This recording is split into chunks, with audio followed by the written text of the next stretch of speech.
2006 का इनका एक बयान आता है कि मैं कुर्सी के पीछे नहीं भागूंगी, बल्कि बहुजन समाज को मैं इस लायक बना दूंगी कि जो कुर्सी है वो बहुजन समाज के पीछे भागेगा।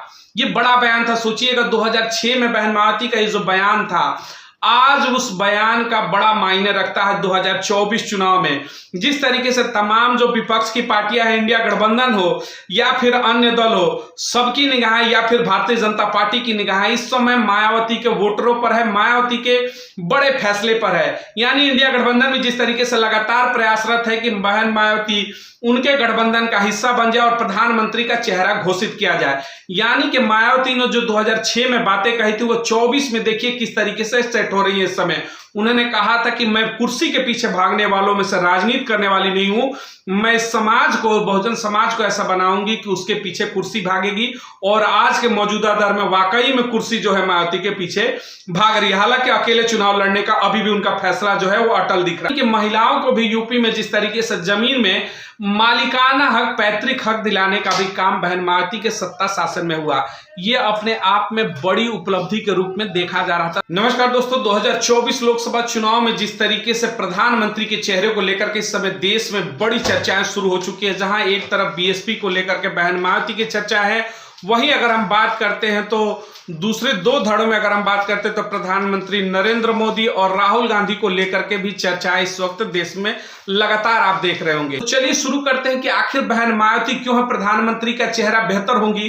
क्या वाकई में लगता है कि देश के संभालने की जो काबिलियत जिसे कहते हैं, बार बार कहते हैं कि मोदी नहीं तो कौन, तो क्या मायावती के अंदर वो काबिलियत है कि देश को बेहतर ढंग से वो चला सकती है। तो चलिए शुरुआत करते हैं। 13 मई 2007 का वो दिन था जब बहन मायावती यानी कि बीएसपी पूर्ण बहुमत की सरकार के साथ उत्तर प्रदेश की राजनीति में प्रवेश करती है। और फिर यहीं से शुरू होता है बड़े बदलाव की जो कहानी है यूपी की, ये देखने को मिलती है। मायावती का जो फुल पावर है, फुल प्लेस पावर है, किस तरीके से दलित पिछड़ों के लिए उन्होंने तमाम योजनाएं निकाली।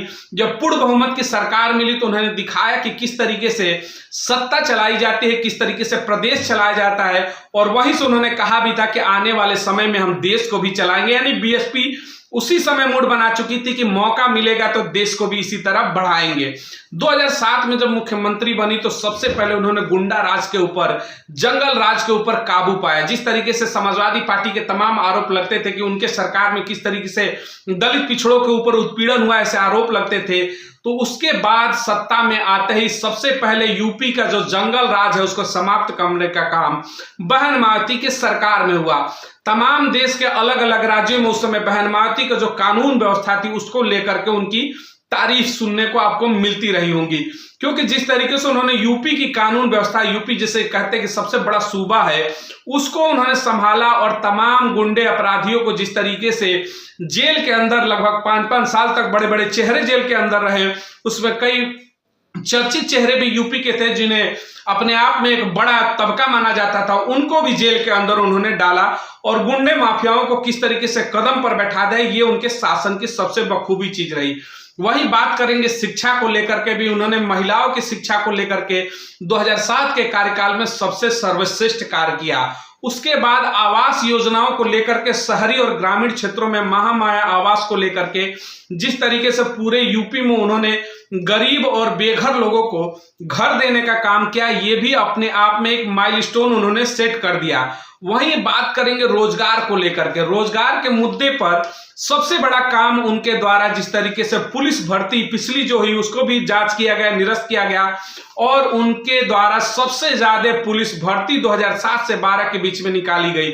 उर्दू शिक्षकों की भर्ती उनके द्वारा जिस तरीके से कराई गई, उसके बाद से सफाई कर्मचारियों की जिस तरीके से बड़ी संख्या में भर्ती, परमानेंट भर्तियां जो है उनके कार्यकाल के दौरान कराई गई। तमाम ऐसे मेडिकल कॉलेज, इंजीनियरिंग कॉलेज की स्थापना जिस तरीके से नोएडा से लेकर के लास्ट बॉर्डर तक उनके द्वारा डेवलपमेंट किया गया। लखनऊ को लेकर के जिस तरीके से तमाम योजनाएं हैं, जिस तरीके से अंबेडकर पार्क आपने देखा होगा, तमाम ऐसी योजनाओं को लेकर के यूपी का जो है चहुमुखी विकास करने का काम उनके शासन में हुआ।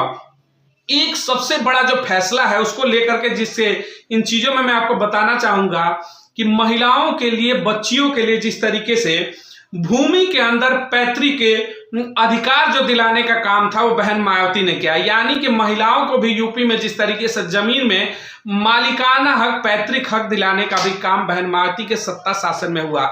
ये अपने आप में बड़ी उपलब्धि के रूप में देखा जा रहा था 2007 से 12 के बीच में। तो ये तमाम वो छोटी छोटी चीजें थी जिसको लेकर के बहन मायावती का जो निर्णय था वो कहीं ना कहीं यूपी की राजनीति में अपने आप में उनके कार्य जो किए गए उसको लेकर के ये बड़ा उदाहरण पेश हुआ। वहीं सबसे बड़ी एक बात आती है 2006 में, जब उनका एक बयान है जो अक्सर मतलब देखने को मिलता है। 2006 का बहन मायावती का एक बयान है जो अक्सर सुर्खियों में रहता है। उस बयान को आज के मौजूदा दौर में जिस तरीके से प्रधानमंत्री को लेकर के दावेदारी हो रही है उससे जोड़ करके देखा जा सकता है। बहन मायावती ने कहा था कुर्सी के पीछे मैं नहीं भागूंगी। जी हाँ, उन्होंने जिस तरीके से मुख्यमंत्री का पद त्याग दिया था, भरी संसद के अंदर अपने सांसद का इस्तीफा फेंक दिया था, कहा था कि बहुजन समाज की, पिछड़े समाज की अगर आवाज को मैं बुलंद नहीं कर सकती तो ऐसे संसद का सदस्य मैं नहीं रहूंगी, और उन्होंने इस्तीफा दे मारा था।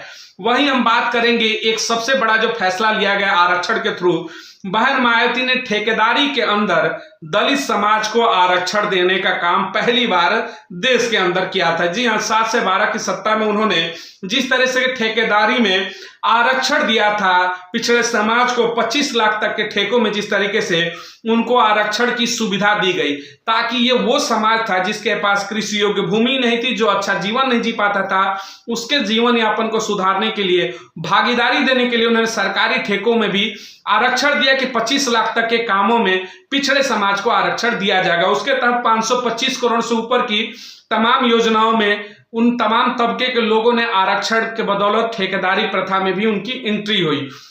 सोचिए, उनका बार बार कहना यही था कि मेरा काम जो है सर्व समाज के लिए होगा, हर समाज का जो गरीब तबका होगा उसके विकास की योजनाएं बीएसपी तैयार करेगी, लेकिन मेरा ध्यान खास तौर से उस तबके की तरफ ज्यादा होगा जिसको आज तक कहीं ना कहीं पिछड़े पायदान पर खड़ा है, आज तक मुख्य धारा में शामिल नहीं हुआ, उसको लेकर हमारी योजनाएं सबसे पहले लागू की जाएंगी।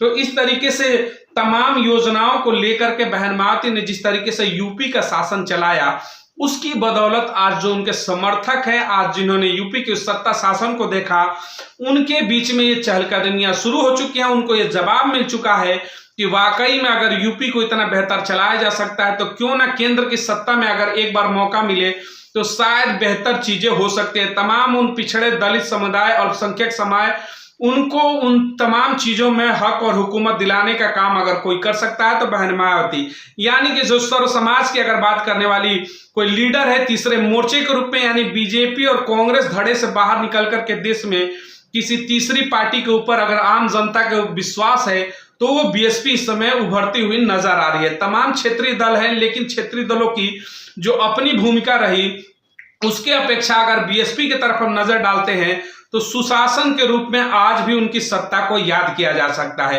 तमाम योजनाएं, अगर शिक्षा की बात हो, स्वास्थ्य की बात हो, या फिर डेवलपमेंट की बात हो, या फिर सबसे बड़ी बात जो होती है न्याय की बात हो, कानूनी व्यवस्था, इक्वालिटी की बात हो, वो तमाम चीजें जिस तरीके से बीएसपी शासन में देखने को मिला, तो अब ये चर्चाएं शुरू हो चुकी हैं कि क्यों ना 2024 में चेहरा बना करके बहन मायावती को चुनाव लड़ा जाए। इसी को देखते हुए इंडिया गठबंधन लगातार प्रयासरत है कि बहन मायावती को अपने खेमे में ले लिया जाए। यानी कि देश के अंदर जो एक परसेप्शन था कि मोदी नहीं तो कौन, उसके जवाब में मोदी नहीं तो मायावती, मोदी नहीं तो मायावती का जो परसेप्शन है, धीरे धीरे जनता के बीच में अब ये चर्चाएं शुरू हो चुकी हैं कि मोदी के टक्कर देने वाला अगर कोई है, मोदी के बराबरी में है, क्वालिटी में है, अगर डेवलपमेंट की बात करते हैं तो बहन मायावती वो चेहरा बन सकते हैं प्रधानमंत्री का, जो देश को दूसरे विकल्प के रूप में तलाश था कि मोदी के बाद कौन हो सकता है। तो मायावती को भी लेकर के तमाम राजनीतिक पंडित कह लीजिए या फिर मेन स्ट्रीम हो, उसमें भी अब चर्चा शुरू हो चुकी है। तो देखते हैं 2024 लोकसभा चुनाव में उठ किस करवट बैठता है, ये तो भविष्य तय करेगा। लेकिन जिस तरीके से बहन मायावती को चर्चा लेकर के पिछले 10 दिनों में एकाएक बढ़ी प्रधानमंत्री के चेहरे के रूप में, वाकई में लगता है कि 2024 का चुनाव बड़ा होने वाला है और बड़े दांव चलने वाले हैं। जिस तरीके से बहन मायावती खामोश हैं, उनकी खामोशी को भी लेकर के तमाम चर्चाएं इस समय शुरू हो सकती है। तो आपको क्या लगता है 2024 लोकसभा चुनाव में वापसी किसकी हो रही है? क्या बसपा वाकई में इस बार ट्रम्प कार्ड बन करके उभरेगी 24 की सत्ता के लिए? कमेंट सेक्शन में जरूर बताइएगा। और आप भी चाहते हैं बहन मायावती को प्रधानमंत्री के रूप में देखना तो चैनल को लाइक और सब्सक्राइब जरूर करिएगा ताकि हर बड़ी खबर आप तक मिलती रहे। बहुत बहुत धन्यवाद।